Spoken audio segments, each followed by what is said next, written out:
Deepwoken's world is a unique experience full of mystery and fantasy that allows the player to ask questions. Its lore isn't shoved into your face like in other games, but if you really take a step back, you can formulate your own ideas about what's really going on. Many players pose questions like, what's the song? What are the depths? And who is the best girl? I mean, that last one isn't really a debate, so I was always fascinated with the Hive, and more importantly, Lifeweaving. The Hive is an isolated island out in the Etrestoma Sea with many oddities, unique to other forces of power in Deepwoken. For one, Hive is littered with giant trees and masses of nature that one can only assume is ironically all but natural.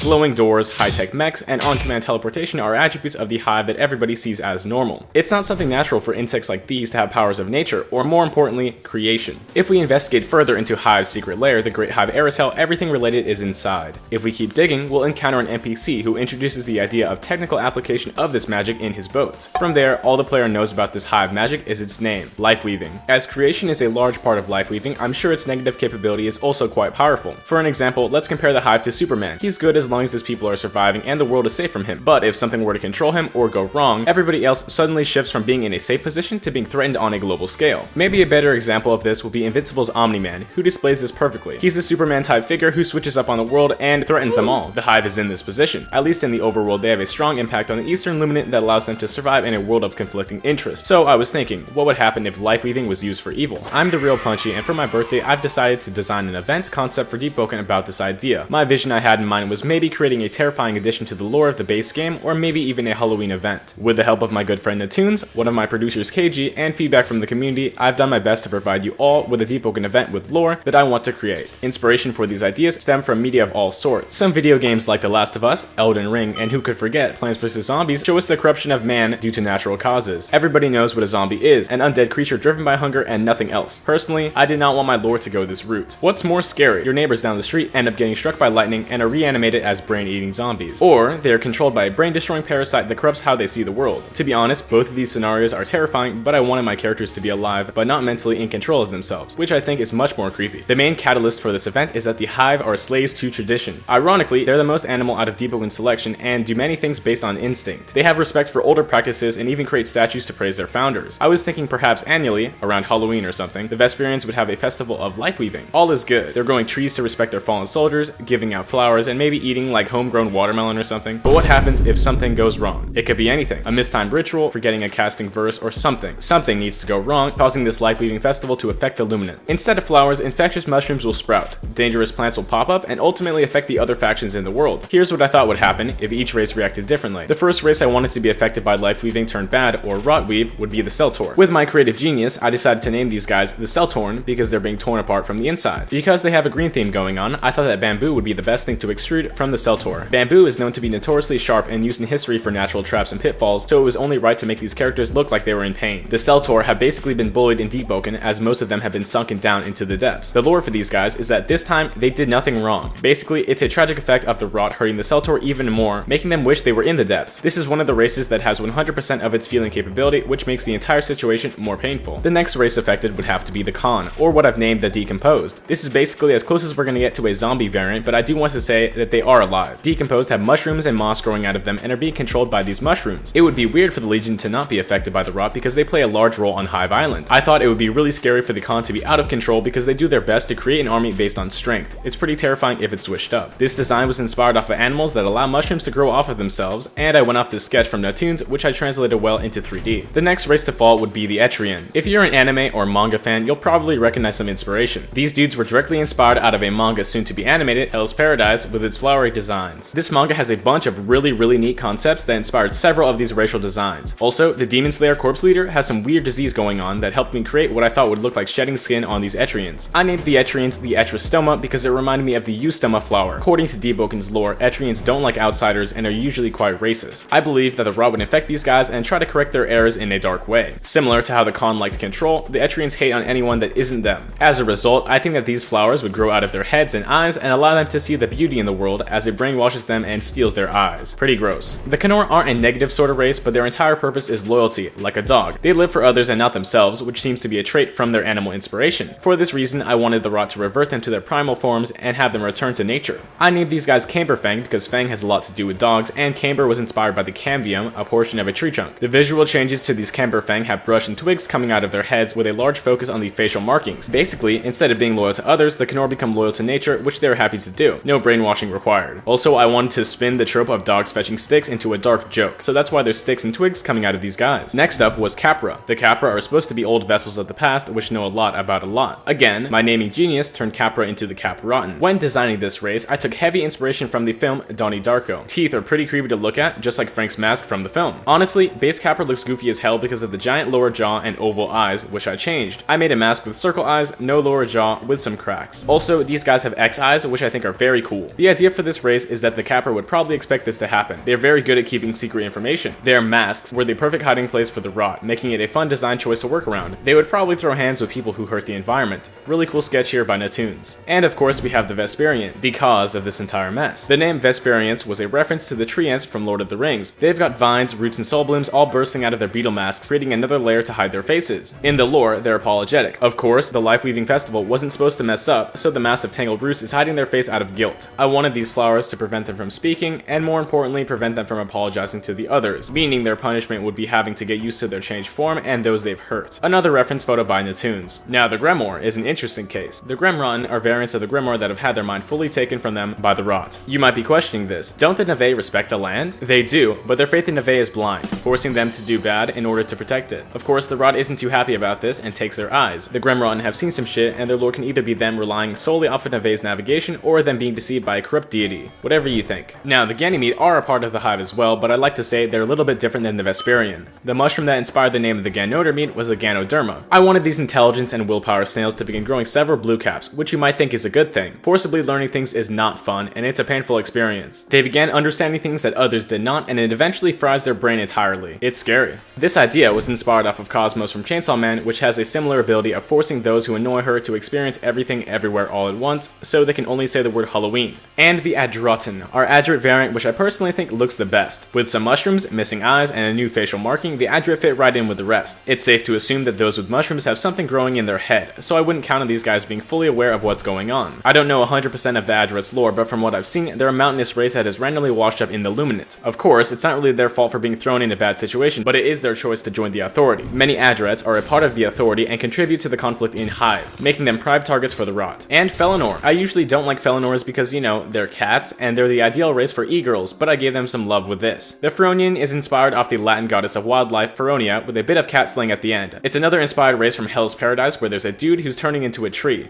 The Felinors are in a similar position as the Canor. They already associate with nature frequently, and the rot likes that. Also, as a master of puns, I thought it would be very funny to make the trope of cats getting stuck in trees a reality. I really liked working on this one. And that's all the races Deepwoken has to offer. You thought? Still got one more concept for Lightborn. This race isn't available, but why not give it a shot? Introducing the Blighthorn. The Blighthorn resemble thorns and sport a crown of jumbled roots and thorns with their trademark glowing crown. My inspiration was the biblical representation of a crown of thorns and the King Nazgul from Lord of the Rings. With some unique eyes, we've got a pretty cool representation of Lightborns affected by the rot. Which is theoretical. I think it would be best if they didn't get affected by the rot, but they only look like this to mock the races down below. This race was just for fun because it's unobtainable. So, how would this event work? I think it would be very cool if areas around the map changed like the seasons to fit a theme of corrupted land, where you could find enemies of these races running around. Maybe if you picked the wrong flower or mushroom, you'd have to fight something here. Also, adding more to the Hive, I've asked one of my producers, Keiji, who provided me with a combat theme with Hive attributes, because most of this event should take place on Hive Island. And that's all I had to say about this event. Again, I like to credit Natoons for many of these sketches and ideas, which we were both able to cook up. I hope you enjoyed it, and if you want to support me, make sure to like and subscribe, and maybe this will be added to the game. I have a birthday cake to go eat, and thank you guys for being there for me this entire year. Have a good one.